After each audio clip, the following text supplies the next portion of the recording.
Bueno, para mí esta es la primera clase que vamos a dar desde que empezamos. Esta va a ser mi primera clase en este segundo periodo. Por lo tanto, quiero hacer una recapitulación general desde que empezamos. ¿Cuántos están por primer ingreso en este periodo? Levanten la mano. Ok, son varios. Bueno, aparte de los de primer ingreso a este segundo periodo, los demás vamos a tratar de recordar lo que ya hemos aprendido. Por lo tanto, voy a dar 2 horas de clase. En esta primera hora vamos a estar tratando de hacer una recapitulación general para poder entrar al tema que voy a tratar el día de hoy, que es otro tema interesante de la primera carta de Pablo a los Corintios. Así que pongan su atención y vamos a tratar de entrar y sumergirnos en el tema de esta primera carta. ¿Estamos de acuerdo? Bueno, entonces vamos a iniciar esta clase primera de Corintios. Repito, quiero hacer una recapitulación general de todo, ¿sí? Para que vayan tomando sus notas. ¿Por qué lo voy a hacer así? Porque esta recapitulación general nos va a hacer entrar en el tema que voy a tratar hoy. Así que bueno, dijimos que la primera carta a los Corintios, de la manera como lo estamos estudiando, es una forma temática, no es una manera o una forma exegética, es decir, estar estudiando versículo por versículo. Tampoco estamos estudiando esta primera carta de una manera expositiva, sino estamos estudiando la primera carta a los Corintios de una manera temática. Hemos estado extrayendo algunos temas. Por ejemplo, desde la primera clase vimos lo que es el contexto histórico. ¿Por qué se escribió la primera carta a los Corintios? Dijimos que durante la vida de Pablo, Corinto era una ciudad reconocida como una de las ciudades más ricas y más importantes del Imperio Romano. Esta ciudad de Corinto servía como puente comercial entre el Oriente y el Occidente. Este puente comercial hizo que inmigrantes llegaran a esta ciudad de Corinto, como lo eran mercaderes, como lo eran comerciantes, venían viajeros de todas las regiones del Mediterráneo. Estos inmigrantes que estaban llegando a la ciudad de Corinto, ellos venían y provenían de diferentes culturas sociales, como en este país. ¿Se han dado cuenta cuántas culturas tan diferentes hay? ¿Cuántas numerosas costumbres sociales también hay? Bueno, más o menos lo mismo estaba pasando en la ciudad de Corinto. También, obviamente, estos inmigrantes llegaron con un sinfín de diferentes creencias religiosas traídas de su lugar de origen, como sucede aquí, ¿verdad? Viene gente de México con una religiosidad impresionante y una idolatría impresionante. Vienen de China, de Japón y empiezan con sus creencias religiosas, adorando a Buda. Viene la gente del Medio Oriente con una ideología acerca del Islam, etcétera. Y Corinto, dijimos que era una ciudad conocida como la ciudad ¿de qué? Del pecado. Y este fue uno de los problemas muy serios con los cuales Pablo estuvo lidiando en esta iglesia de Corinto, porque la iglesia de Corinto, lo del mundo lo metieron a la iglesia, es decir, la mundanalidad se metió a la iglesia y los miembros de la iglesia de Corinto se resistían a divorciarse de las culturas que les rodeaban, es decir, empezaron ellos a ir adoptando las culturas religiosas, las formas sociales. No querían los cristianos de Corinto separarse de sus caminos antiguos, caracterizados por el egoísmo, la inmoralidad, el paganismo, ¿sí? Todos estos fueron factores que hicieron difícil la tarea del apóstol Pablo al predicar el evangelio. Todos estos vicios, características sociales tan especiales, esta ciudad se levantaba como un tremendo desafío justo en la tarea de Pablo por la evangelización de las almas. Sin embargo, Pablo sabía que a tal desafío, él sabía y tenía bien claro que el poder del Evangelio, el poder de la predicación del Evangelio, era capaz de transformar el corazón de todas estas personas con todos estos vicios y costumbres que ya estaban en la iglesia. Entonces, para Pablo fue un gran desafío, pero Pablo sabía el poder del Evangelio. ¿Tú sabes el poder que hay en el Evangelio? Vivimos rodeados también de un sinnúmero de vicios sociales, de costumbres, de filosofías. Pero yo les digo una cosa, el poder del Evangelio es el único que tiene la capacidad para transformar la vida de una persona.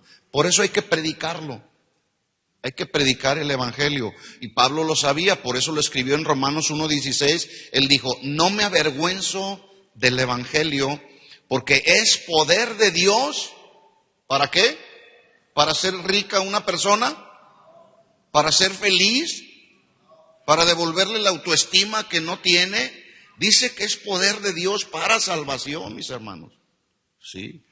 A todo aquel que cree, dice Pablo ahí, porque hay quienes no creen, tú les predicas y no te creen, ¿verdad? Es poder de Dios para salvación al que cree, al que hace uso de su voluntad, ¿verdad?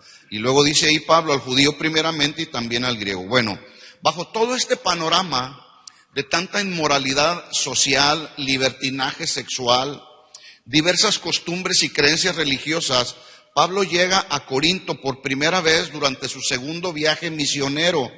Él viene procedente de Atenas, donde había hecho su misma labor de evangelización.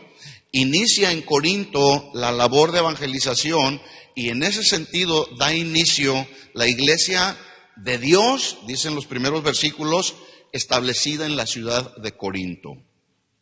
Y uno de los primeros temas que Pablo trata en su primera carta a los Corintios es un llamado, que así como fue un llamado importante para los corintios de aquel tiempo, es un llamado importante para los hermanos cristianos de este tiempo.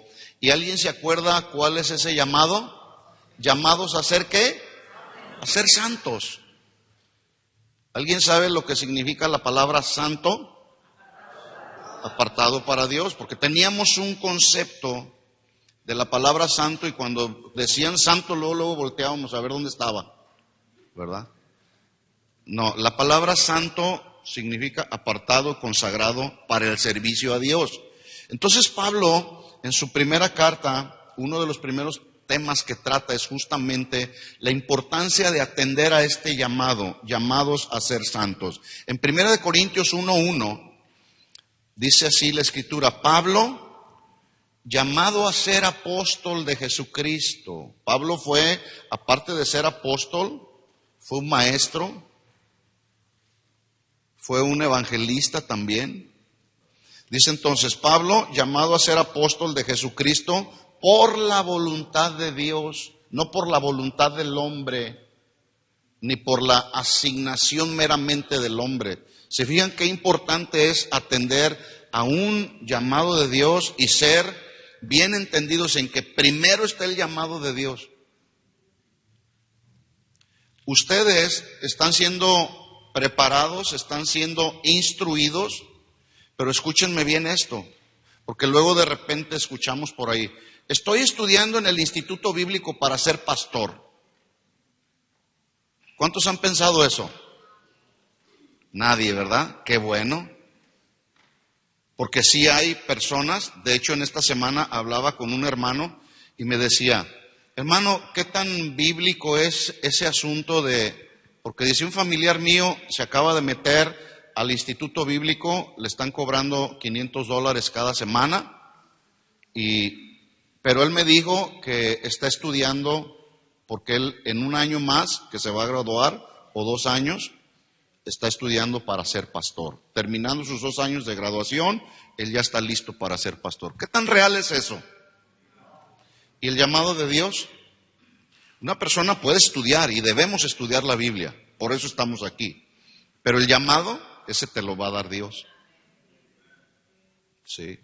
¿De qué le sirve a una persona estar en un lugar donde no ha sido llamado por Dios? Se frustran. El día de hoy, tristemente, hay muchos que están en un lugar que Dios no les ha asignado y lo único que traen aquí en su corazón es pura frustración, ¿verdad? Porque lo único que sostiene a una persona en el ministerio, uno, es la palabra de Dios, pero dos, es el llamado de Dios. Sí. A mí me han preguntado, oye, ¿extrañas México? No, porque sé a qué me trajo el Señor. Estoy bien consciente del llamado que Dios hizo para nuestra vida. Y Pablo lo sabía. Pablo sabía que él era un hombre llamado, y ahí está la asignación que le fue dada, llamado a ser apóstol. Mire cómo dice, no dice ahí, Pablo llamado a ser un gran salmista y compositor de cantos. Pablo llamado a ser apóstol de Jesucristo por la voluntad de Dios. Y el hermano Sóstenes, versículo 2, y a la iglesia de Dios. ¿De quién es la iglesia? ¿Del apóstol? Que nos quede muy bien claro a todos. Porque si el día de mañana, en su gracia, en su misericordia, Dios te levanta para ser el pastor de una congregación, acuérdate de esto, solamente somos juperetes. Los que no estuvieron en esta clase no saben ni de qué significa. Pero ahorita lo vamos a ver, ¿verdad? Somos nada más que juperetes, administradores, siervos de Dios, servidores de Dios. Porque la iglesia es de Dios. ¿Sí? La iglesia, ustedes no me pertenecen a mí. Allá en Guadalajara, una ocasión en el liderazgo ahí con Chuy, algunos de los líderes tienen ciertas características. Hay uno de los hermanos líderes que le gusta comer mucho. Le dijimos, mira, si la iglesia fuera tuya, te comías a las ovejas. Hay otro hermano que está en el liderazgo y él es un hombre de negocios, ¿verdad? Y le dijimos, pero si la iglesia fuera de él las negociaba las ovejas, ¿verdad? No, pero qué bueno que podemos entender que la iglesia no es nuestra, la iglesia es de Dios. ¿Sí? Por eso yo hago la obra del ministerio con mucha tranquilidad ahora, ¿verdad? Porque ya sé que la iglesia no es mía, la iglesia es de Dios. Si hay problemas en la iglesia, pues bueno, yo tengo que hacer una parte, pero la demás la hace el Señor, ¿verdad? Entonces Pablo sabía que la iglesia era de Dios, establecida ahí en Corinto. Dice, a los santificados en Cristo Jesús, y luego en el versículo 2 se establece el llamado. Miren cómo desde los primeros versículos ya Pablo está haciendo un llamado a la santidad, a ser santos. Dice, con todos los que en cualquier lugar invocan el nombre de nuestro Señor Jesucristo, Señor de ellos y nuestro. Versículo 3, gracia y paz a vosotros de Dios, nuestro Padre, y del Señor Jesucristo. Bueno, el primer tema que trata Pablo entonces en la primera carta es la importancia de atender a este llamado, llamados a ser santos. Más adelante, San Pablo escribe acerca de otro tema muy importante que tiene que ver no solamente con la vida diaria de un cristiano allá en Corinto, sino con la vida diaria que tiene que ver con nuestra vida en la actualidad. Y esa es la importancia de la vida de santidad. La importancia de vivir una vida de santidad. ¿Qué es la santidad? Vivir en una consagración total y absoluta para Dios. En 1 de Corintios capítulo 6, versículo 12 en adelante, lo leo, 1 Corintios 6, 12, dice Pablo, todas las cosas me son lícitas, mas no todas convienen. Yo quiero que pongan mucha atención en estos versículos, porque de repente pensamos que porque todo mundo hace, o todo mundo dice, o todo mundo se viste de tal o cual manera, es bueno. No todo lo que está sucediendo allá en el mundo necesariamente tiene que ser bueno. Nosotros tenemos que aprender a discernir qué es lo que está enmarcado en la palabra de Dios para alinearnos a lo que dice la Biblia. Entonces dice Pablo, todas las cosas me son lícitas, pero no todas convienen. Todas las cosas me son lícitas, mas yo no me dejaré dominar de ninguna. 13. Las viandas para el vientre para las viandas, pero tanto al uno como al otro, a las otras destruirá Dios. Pero el cuerpo, este cuerpo, no es para la fornicación, sino para el Señor y el Señor para el cuerpo. Acuérdese, el tema que Pablo está tratando en estos versículos es la vida de santidad. Cuando no hay una vida de santidad, lo contrario a la santidad es la pecaminosidad. Y tristemente la pecaminosidad se ha metido a la iglesia. Hay mucha fornicación en la iglesia porque no se confronta a los jóvenes, porque no se confronta a los adultos, porque los padres no nos tomamos a veces el tiempo para instruir a nuestros jóvenes. Es muy triste que de repente yo le pregunto a nuestro encargado de los jóvenes, ¿cómo van los jóvenes? No vienen a la reunión a ser instruidos. Nosotros como iglesia desarrollamos diferentes ministerios y diferentes actividades para instruir a los matrimonios, para instruir a las mujeres, para instruir a los jóvenes e instruir a los niños, pero no vienen.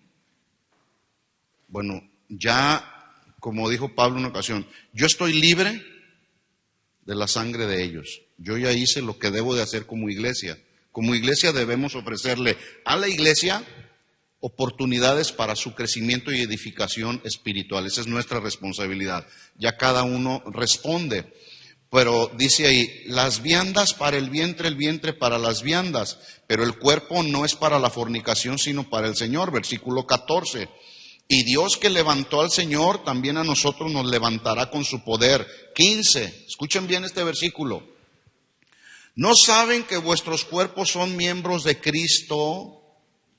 ¿Qué era lo que estaba sucediendo? Bueno, ya lo dijimos brevemente cuando inicié hablando un poco acerca del contexto histórico. ¿Qué estaba pasando con la iglesia de Corinto? La mundanalidad se había metido a la iglesia. Y Pablo les está escribiendo, Corintios, ¿no saben que el cuerpo, que son ustedes parte del cuerpo, miembros de Cristo? Quitaré pues los miembros de Cristo y los haré miembros de una ramera. Cuando dice ramera, ¿se refiere a quién? A una prostituta. ¿Qué hace una prostituta? Ofrece servicios sexuales por dinero. Y es fuerte lo que Pablo está diciendo, ¿eh? Dice, quitaré pues los miembros de Cristo y los haré miembros de una prostituta. La respuesta es obvia. ¿Qué responderías? No, ¿verdad?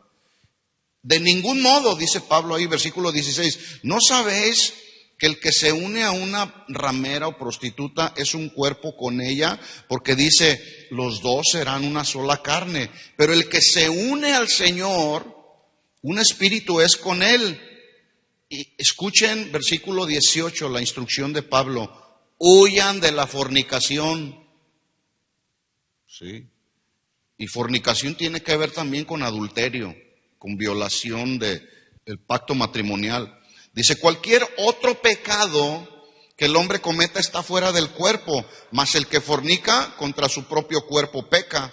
¿O ignoráis que vuestro cuerpo es el templo del Espíritu Santo, el cual está en vosotros, el cual tenéis de Dios y que no sois vuestro? Porque habéis sido comprados por precio. Glorificad pues a Dios en vuestro cuerpo y en vuestro espíritu, los cuales son de Dios. Tu cuerpo no te pertenece. En esta semana había una controversia en una ciudad por aquí del sur de California, donde hicieron una encuesta ahí en las redes sociales y decían ellos, ¿qué tan factible o tan permitida es la eutanasia? ¿Alguien sabe lo que es la eutanasia? Quitarle la vida a alguien por medios humanos, desconectarlo. ¿Qué tan válido para un cristiano es la eutanasia? ¿Será permitida? ¿Sí o no? ¿No? ¿Por qué? Porque nuestra vida fue comprada a precio de sangre. No nos pertenece. Dios sabe cuándo nos llegará nuestro día y cómo. Si de algo debemos estar seguros, es que nos vamos a morir. ¿Cuántos sabían eso? De algo nos vamos a morir. ¿Sí? Un día nos vamos a morir porque nosotros no somos inmortales. Pero ese día lo tiene claramente establecido el Señor. Dice, glorificad pues a Dios en vuestro cuerpo y en vuestro espíritu, los cuales son de Dios. Este cuerpo no te pertenece, así que hay que cuidarlo, ¿verdad? Entonces, el segundo tema que Pablo está tratando en la carta a los Corintios es un tema muy interesante que nos concierne a nosotros. Un llamado a ser santos, número uno. Número dos, un llamado a la vida de santidad. ¿Estamos de acuerdo? Más adelante Pablo habla acerca de beneficios. A los corintios, acuérdense, Pablo los está formando espiritualmente, como se forma a un niño, a un bebé. Cuando el bebé nace, no le da a usted luego un steak, ¿verdad? Se atraganta, no lo puede digerir. Pablo les daba lechita espiritual. Entonces los corintios pues estaban empezando a crecer espiritualmente. Pero Pablo les habla acerca del llamado a ser santos, la vida de santidad y los beneficios de estar en Cristo. Y escuche esto, los beneficios a los que Pablo se estaba refiriendo no son beneficios que tienen que ver con lo material, como luego algunos enseñan. Ven a Cristo y tus problemas se van a acabar y tu vida va a cambiar y tú vas a ser próspero y tú vas a ser feliz y tú puedes tener todo lo que materialmente puedas anhelar. Solamente pídele al Señor y Él te va a dar lo que le pidas. Así es. Bueno, Él nos da lo que espiritualmente necesitamos. La Biblia dice en Mateo 6:33, mas buscad primeramente, en primer lugar, el reino de Dios y su justicia. Y las cosas que necesitamos para vivir son la añadidura de Dios, ¿verdad? Entonces Pablo les habla de beneficios espirituales. Los beneficios de vivir en Cristo, es decir, o beneficios de ser santo, y los dividimos en tres categorías. Uno, beneficios pasados, que estos nos son dados en el momento en que aceptamos a Jesús como nuestro Salvador personal. ¿Cuántos ya aceptaron a Jesús como su Señor personal? Yo hace 29 años casi atrás, el pasado, ¿verdad? Número dos, beneficios presentes.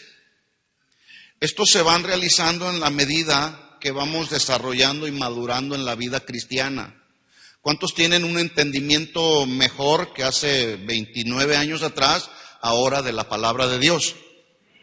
¿Cuánto hace que conoces al Señor? ¿Cuánto hace que conoce al Señor, mi hermana? 2 años. Y ahora, después de 2 años, conoce más la palabra que hace 2 años atrás, ¿verdad? Entonces, estos beneficios se van presentes hoy en la actualidad, se van realizando y desarrollando en la medida que vamos madurando en Cristo, ¿sí? No puede ser posible que una persona que tiene 25 años, 30 años, 5 años, 15 años en el Señor se siga comportando como niño. Pablo decía, cuando yo era niño, hablaba como niño, pensaba como niño y actuaba como niño. Mas cuando ya fui joven, dejé lo que era de niño. ¿A quién se lo dice? Se lo dice a los corintios también. ¿Por qué? Porque los corintios tenían años ya de haber conocido el Señor y todavía se seguían comportando como niños espirituales. Beneficios presentes que vamos adquiriendo mientras vamos madurando. Pero también hay beneficios espirituales futuros. Estos los experimentaremos cuando estemos en el reino de los cielos con el Señor por toda la eternidad. ¿Cuántos tienen planes de ir con el Señor? Yo me quiero ir con Él, ¿verdad? Porque Jesús nos fue a preparar morada para que donde Él está, también nosotros estemos. Yo quiero estar allá. En otras palabras, nuestro pasado, dijimos que Jesús lo solucionó en la cruz a través de la gracia de la salvación. Gracia de salvación. No pagamos nada. Fue gratuitamente la gracia de la salvación. Número 2, para nuestro presente encontramos provisión espiritual solamente en Él. La paz que nuestra alma necesita no la puedes encontrar en el 7-Eleven de acá de la esquina. La paz que nuestra alma necesita la encontramos solamente en Jesús. Por eso hay que estar cerca de Él, por medio de los dones de su gracia, ¿sí? Y número 3, en otras palabras, nuestro futuro está asegurado en Cristo Jesús, garantizándonos el cumplimiento final de su gracia, porque Jesús pagó el precio por nosotros. El apóstol Pablo entonces trató con la iglesia de los Corintios un problema que continúa presentándose en la iglesia de nuestros días. Y este es un problema con el que es posible, si el día de mañana Dios te llama a servir, o si ya estás sirviendo en algún ministerio, es posible que se pueda presentar en tu vida o en la vida de la congregación o en el ministerio el problema que enfrentó Pablo, las divisiones en la iglesia. ¿Habrá divisiones en la iglesia? Tristemente sí, lamentablemente sí. Pero Pablo trata este asunto con los corintios. Miren qué interesante es toda la carta de Pablo a los corintios.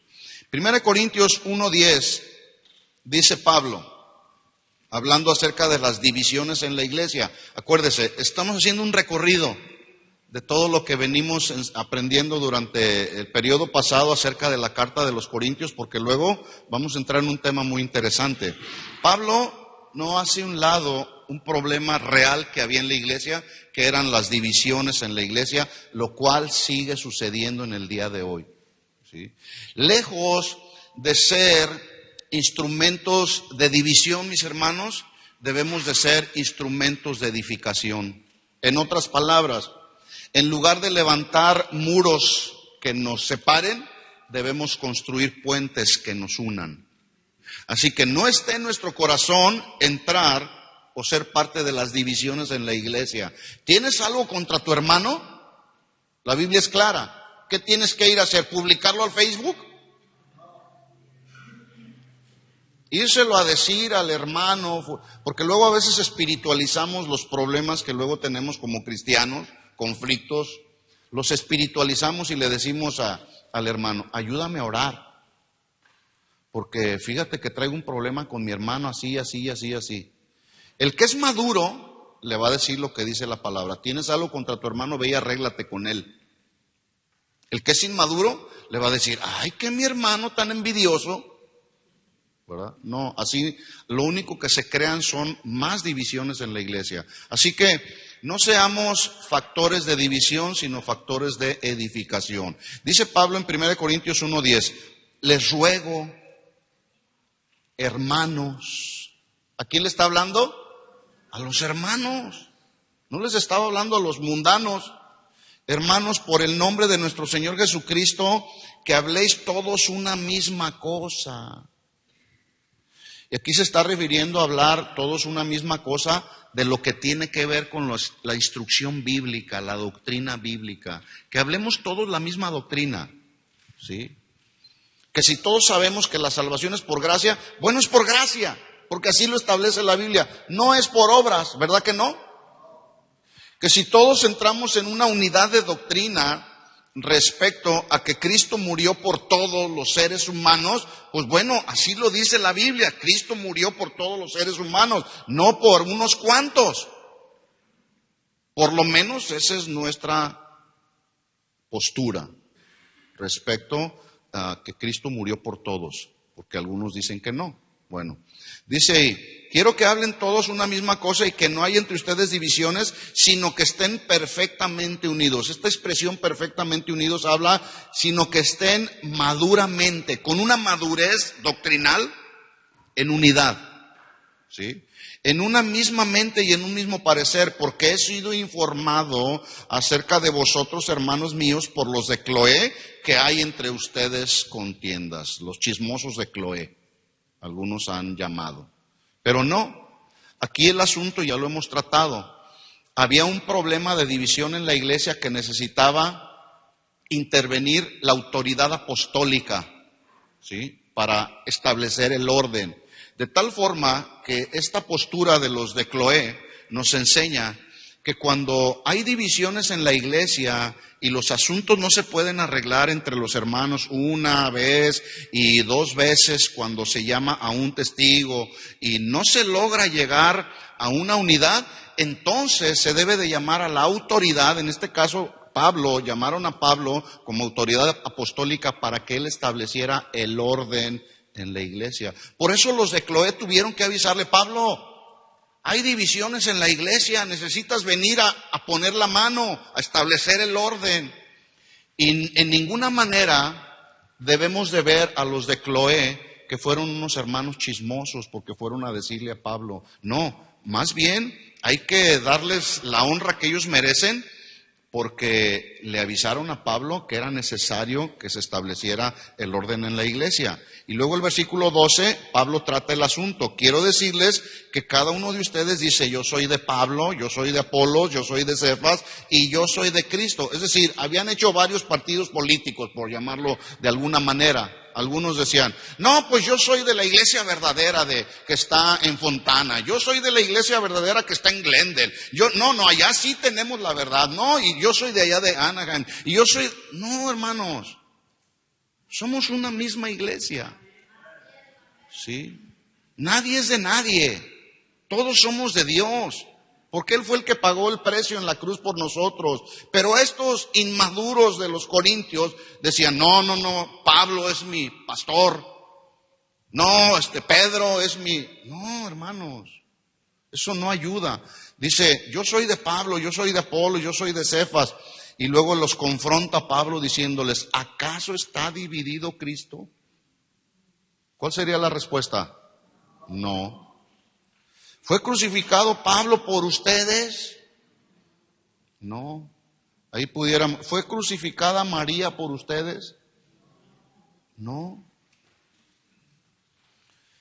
¿Fuisteis bautizados en el nombre de Pablo? Dice Pablo, doy gracias a Dios de que a ninguno de ustedes he bautizado sino a Crispo y a Gayo, para que ninguno diga que fuisteis bautizados en mi nombre. También bauticé a la familia de Estéfanas. De los demás no sé si he bautizado a algún otro, pues no me envió Cristo a bautizar, sino a predicar el evangelio, no con sabiduría de palabras, para que no se haga vana la cruz de Cristo. Pablo podía hablar con mucha palabrería elocuente, tenía mucha elocuencia y tenía mucho conocimiento.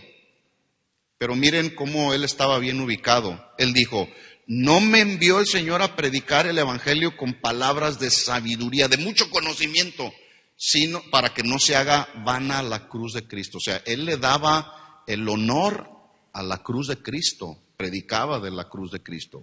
Bueno, una de las razones, esto yo lo dije en alguna de las clases, por las cuales las sectas han tenido tanta eficacia en su labor, ¿sabe alguien por qué? Porque están unidos, exactamente. Es decir, ellos mantienen un estándar muy alto respecto a la unidad. No estamos diciendo que no hay conflictos, sí las tienen, pero no las toleran. Inmediatamente tratan los asuntos. Es decir, ellos mantienen su estándar muy bien ubicado. Eso deberíamos de hacer nosotros, ¿verdad? Pero a veces la iglesia de Cristo, y más en estos días, está tan dividida. ¿Cuántos vinieron, por cierto, al desafío del ministerio cuando estuvo Chuy? Los que no vinieron, quiero recomendarles, creo que fue la conferencia del sábado por la mañana, que habló acerca del fuego amigo. Escúchenla si no la han escuchado, ¿sí? ¿Por qué? Porque a veces nos encontramos con tantas divisiones haciéndonos pedazos unos a otros. Y eso no está glorificando al Señor, ¿sí? Entonces, no hay que tolerar la división entre nosotros. Inmediatamente surge algún asunto aquí en tu corazón, con sabiduría, con mansedumbre, en amor, vamos y hablemos. Mi hermana, yo traigo un problema con usted. Fíjese que el domingo que vine no me saludó, así que me siento ofendido. A veces hasta por ese tipo de asuntos, la gente se ofende. Porque la hermana Gloria no le saludó, estando ahí en la puerta, o la hermana Marcela, ¿verdad? No, mis hermanos, a veces hay que pasar por alto muchas cosas, ¿verdad? Bueno, yo he tratado asuntos tan simples. A veces hay hermanos decimos como los jarritos de Tonalá, tan sensibles que al menor incidente se rompen. Algunos otros hemos dicho que tienen corazón de chocolate, porque al más mínimo calor del fuego, de la prueba, se derriten totalmente. ¡Ay! Se les viene el mundo encima, ¿no? Entonces, no, hay que procurar construir esos puentes que nos unan, ¿de acuerdo? Más adelante el apóstol Pablo habla una de las razones por las cuales surgen las divisiones dentro de la iglesia. Hay muchas razones por las cuales surgen las divisiones en la iglesia, pero tratamos una. ¿Alguien se acuerda? Por la carnalidad en la que luego vivimos los cristianos. En otras palabras, la carnalidad que está dentro de la iglesia, que se metió a la iglesia, porque en lugar de comportarnos como cristianos maduros, nos comportamos como cristianos carnales. Ahora, este asunto Pablo lo trató. Así como se dieron en la iglesia de los Corintios, se dio la carnalidad entre los hermanos, se sigue dando el día de hoy. Y como que viene con mayor fuerza la carnalidad, como que se pasan los años y se va desarrollando y multiplicando. Miren lo que dijo Pablo en 1 Corintios capítulo 3, versículo 1 en adelante.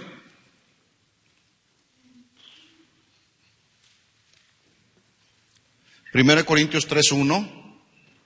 De manera que yo, hermanos, no puedo hablarles como espirituales. Qué lamentable, ¿no? Miren, yo estoy teniendo ahorita una libertad para hablarles porque sé que ustedes son espirituales. Lo estoy diciendo por fe, ¿eh? No es cierto. Yo sé que ustedes son espirituales. Y el que es carnal, pues se va a dar cuenta, ¿verdad? Dice Pablo, hermanos, no puedo hablarles como espirituales, sino como a carnales, como a niños en Cristo.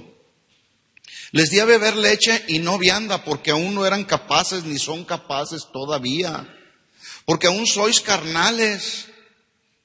Pues habiendo entre ustedes celos, contiendas, disensiones. Espero que algunas de estas características de los carnales no estén en tu vida. Y si están, hay que desecharlas, ¿eh? Dice entonces Pablo, pues aún sois carnales porque hay entre ustedes celos. Hermanos, los celos no edifican. No es que yo tengo mucho celo de Dios. Cálmate, tranquilo. Porque los celos empiezan a producir competencia. Yo soy mejor que aquel, nadie es mejor que nadie. ¿O sí? ¿No? Delante de Dios todos somos iguales. Tenemos diferentes responsabilidades, nada más. Pero yo no soy mejor que nadie. A mí Dios me dio algunas cosas que el pastor John no tiene. A Dios le dio a él algunas cosas que yo no tengo. Pero lo interesante del asunto y la sabiduría de Dios es que podemos complementarnos el uno y el otro. Igual con ustedes. Ustedes tienen muchas cosas que yo no tengo, de las cuales yo tengo que aprender, ¿verdad? Yo aprendo del espíritu de servicio que muchos de ustedes tienen, de la compasión, de la misericordia que muchos de ustedes tienen. Aprendemos, ¿sí? Entonces dice Pablo, hay entre ustedes celos y hay contiendas, hay disensiones. Y si hay esto entre ustedes, ¿no son carnales y andan como hombres? ¿Cuál sería la respuesta? Pues sí.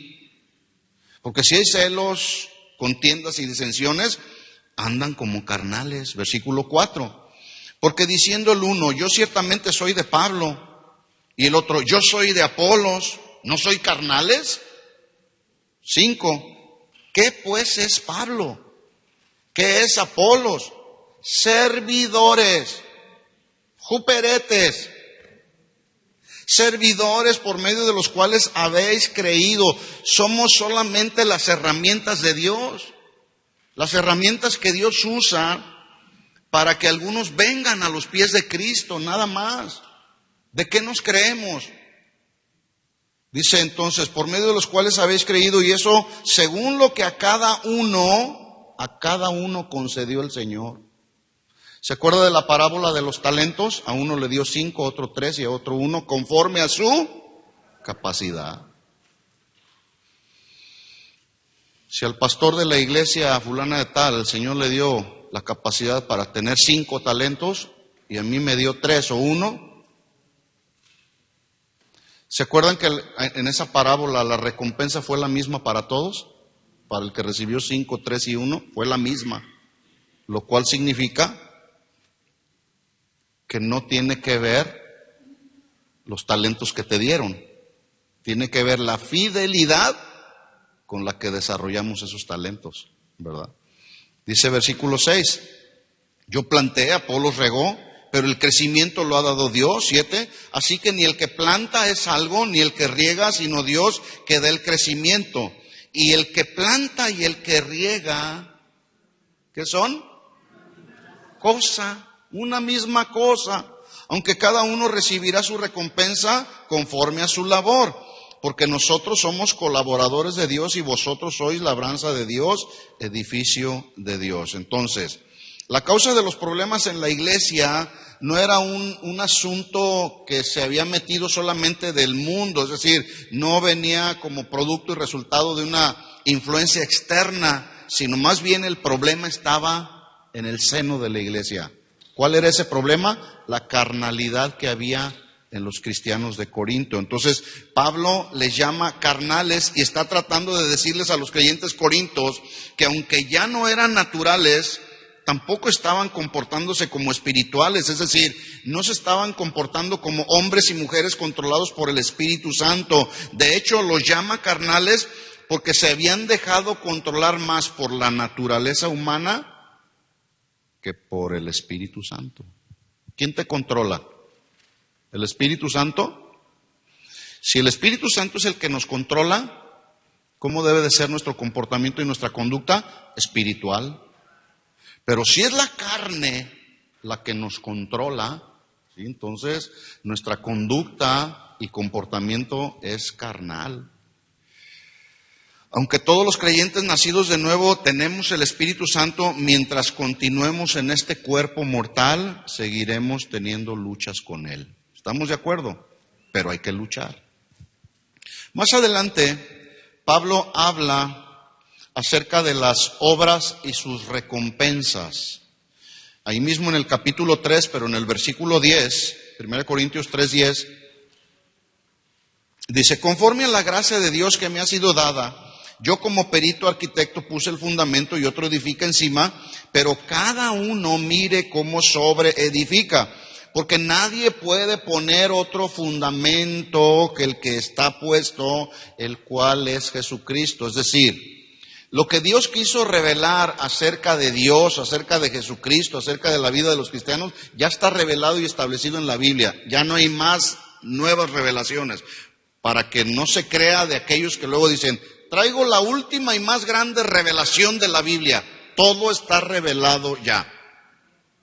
No hay más revelación que la que está en la Biblia, ¿sí? Nadie puede poner otro fundamento que el que está puesto, el cual es Jesucristo. Y si sobre este fundamento alguno edificare oro, plata, piedras preciosas, madera, heno, hojarasca, la obra de cada uno se hará manifiesta porque el día lo declarará, pues por el fuego será revelada, y la obra de cada uno, cual sea, el fuego la probará.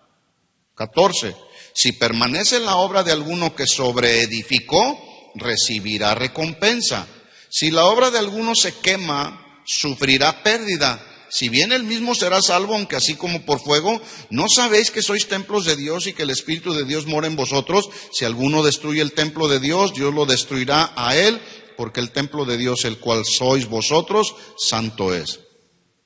En este pasaje, Pablo muestra cómo un comportamiento mundano y carnal, que ya había tratado unos versículos anteriores, es causa no solamente de división en la iglesia, sino además causa algo mucho más grave en la vida de los creyentes, es decir, afecta las recompensas que el Señor nos dará cuando Él regrese por segunda vez.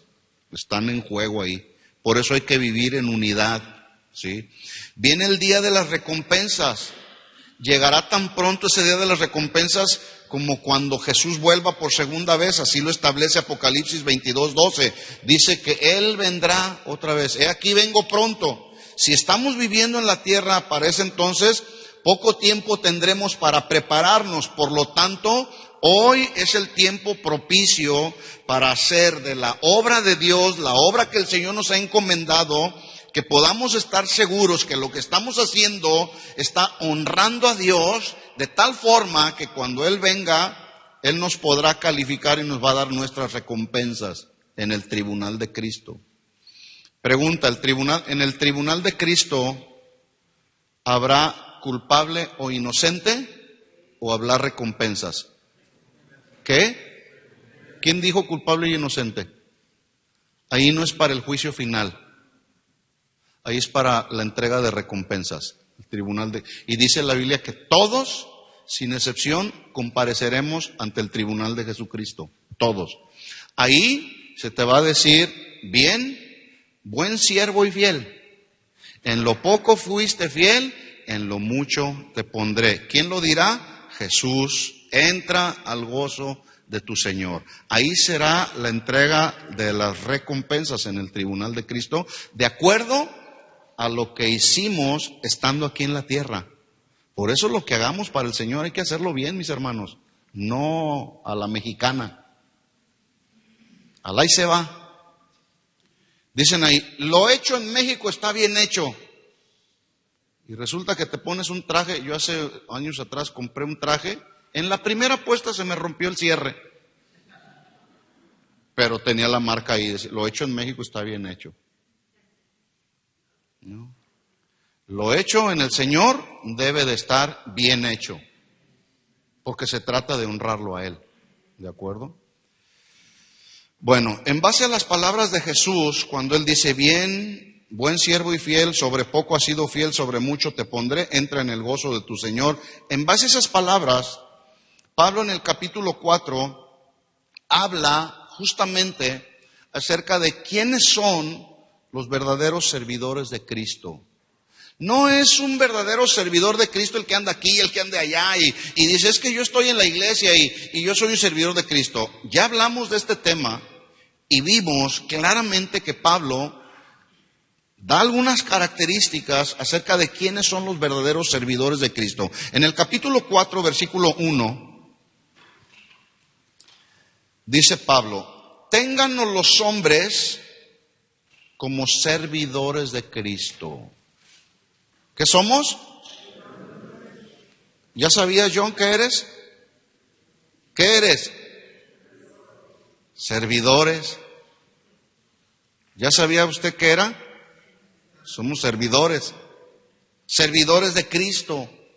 Y los hombres nos tienen que tener así. Fíjense cómo el día de hoy a muchas personalidades que están en una posición de autoridad se les alaba, se les adora. Algunos hasta se les rinde pleitesía. Pásele, mi general.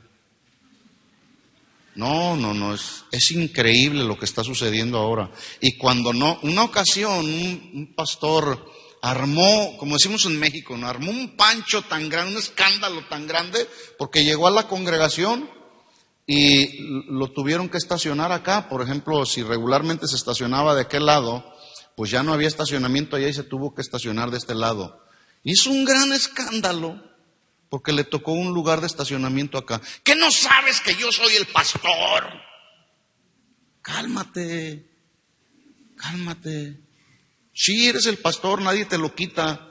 ¿Por qué me quitaron mi lugar? Yo no vi ningún nombre ahí que dijera este es reservado para el pastor.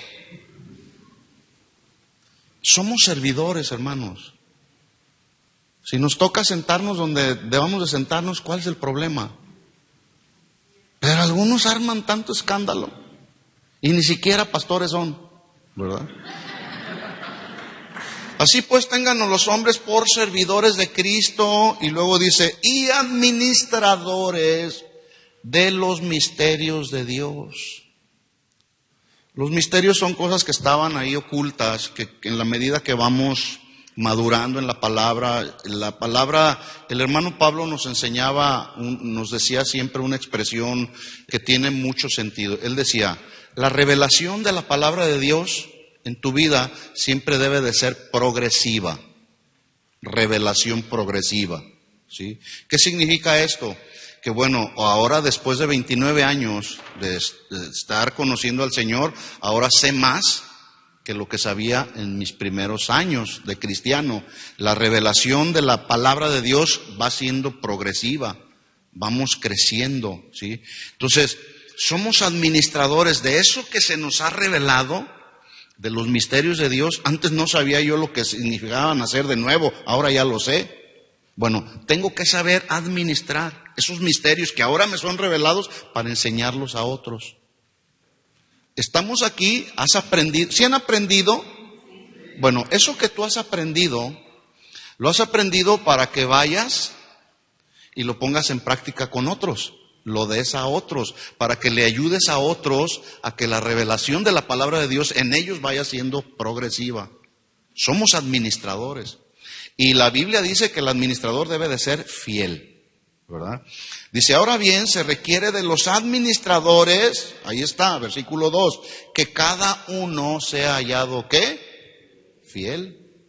3, yo en muy poco tengo el ser juzgado por ustedes o por tribunal humano, y ni aun yo me juzgo a mí mismo, porque aunque de nada tengo mala conciencia, no por eso soy justificado, pero el que me juzga es el Señor.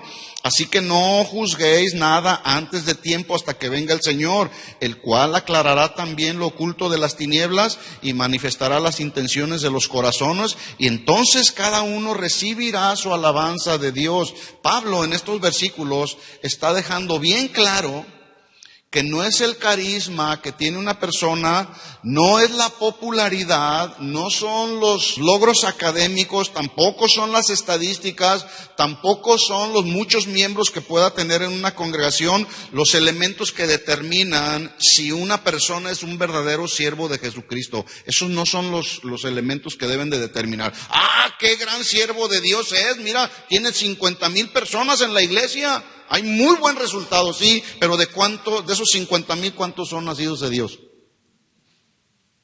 Ahí realmente radica la verdad del ministerio. Si realmente una persona es servidora de Dios, ¿sí? Pablo entonces dice, téngannos los hombres como servidores. Había un hombre, decía él que era pastor. Se molestaba porque los miembros de la iglesia no le decían pastor. No, a mí no me llames por mi nombre, a mí dime pastor. Y algunos, ya no les dicen pastor y quieren que les llamen obispos. Y a otros que les llamen apóstoles. ¿Acaso Pablo trata algún asunto ahí con los hermanos de Corinto, con algunas de las iglesias, y los regaña o les llama la atención porque no le decían apóstol? Él sabía quién era. A mí me dicen por ahí el zorro plateado.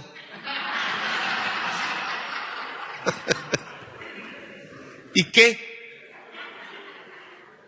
A mí no me molesta, ¿verdad? Pablo sabía bien quién era. Nomás ustedes no me digan, ¿eh? Sí, no hay problema. Hermano zorro, está bien. En la viña del Señor hay de todo, hermanos. ¿Verdad? Unos son zorros, otros son ovejas, otros son cabritos, otros... Dice Pablo, téngannos los hombres por servidores de Cristo. Todo ministro, mis hermanos, debemos de tener muy bien claro que una de nuestras funciones básicas, fundamentales en la iglesia es la función de siervo. Con S minúscula, S minúscula. Porque el gran siervo de siervos se llama Jesús. Y Él, siendo Dios, no escatimó nada, se despojó de su deidad, siendo el Hijo de Dios, no dejó de ser Dios, pero se humilló a sí mismo, tomó la forma de hombre, se hizo siervo y anduvo con nosotros y nos enseñó la verdadera grandeza de lo que significa ser un siervo, cuando le lava los pies a los discípulos. ¡Qué tremendo! Servidor entonces es el término del griego, ¿cómo? Juperet. ¿Cuántos juperetes hay aquí? Sí. ¿Quiénes son esos los juperetes? Los remeros de abajo, los que remaban. Se estaba refiriendo a los esclavos que remaban bajo el puente del barco. Eran considerados los esclavos de baja condición, los juperetes. Este término llegó a referirse a personas que estaban en una adecuada subordinación, es decir, todos aquellos que estaban bajo la autoridad de otros. Por eso los llaneros solitarios en el ministerio no existen, no deben existir. ¿Quién es tu pastor? No, pues Jehová es mi pastor. Sí, ¿quién es tu líder? ¿A quién le rindes cuentas para que mejor me dé a entender? Una ocasión me encontré a un hombre, ¿qué andas haciendo? Soy pastor, sí, y ok, está bien. ¿Y quién es tu cobertura? No, yo no tengo cobertura, el Señor es mi cobertura. Ah, bueno, ya. ¿Y a quién le rindes cuentas? A nadie. Bueno, ya dijimos una verdad objetiva, Jesús es el capitán, en sus manos tiene el timón del barco y nosotros solamente somos los remadores de abajo. ¿De acuerdo? Bueno, quise hacer todo este recorrido de temas que hemos venido estudiando con el fin, a ver si ustedes lo vieron como yo lo he visto. Yo no sé si después de todo este recorrido que llevamos hasta ahorita en esta serie de temas, ¿usted puede ver el corazón de Pablo? ¿Sí o no? Bueno, ahí podemos ver el corazón de Pablo. ¿Cómo era ese corazón de Pablo? Y es aquí donde vamos a entrar en el otro tema que voy a tratar. ¿Cómo era ese corazón de Pablo? ¿Pablo era un orgulloso? ¿Pablo era un hombre soberbio que maltrataba a la gente? Yo puedo ver, después de haber hecho todo este recorrido, puedo ver que el corazón de Pablo era el corazón de un padre espiritual. Un padre espiritual. Que estaba como padre espiritual más interesado en el bienestar espiritual de los corintios, a quienes consideraba sus hijos espirituales y a quienes les dijo una ocasión, no busco lo suyo, los busco a ustedes. Es muy diferente. El día de hoy hay muchos que se dicen padres espirituales, pero están buscando lo que tiene la hermana, lo que tiene el hermano. ¿Cuánto tienes? ¿Cuánto vales? Y Pablo, como un padre espiritual, él dijo, no busco lo suyo, sino los busco a ustedes. O sea, la riqueza espiritual que puede surgir de estos que son mis hijos espirituales. Bueno, ese tema lo vamos a tratar en esta segunda parte. ¿De acuerdo? Pablo, como un padre espiritual, vamos a ver las características que Pablo mostró como un padre espiritual. ¿De acuerdo? Bueno, vamos a tomar un receso, 5 o 10 minutos, regresamos y entramos en la siguiente clase.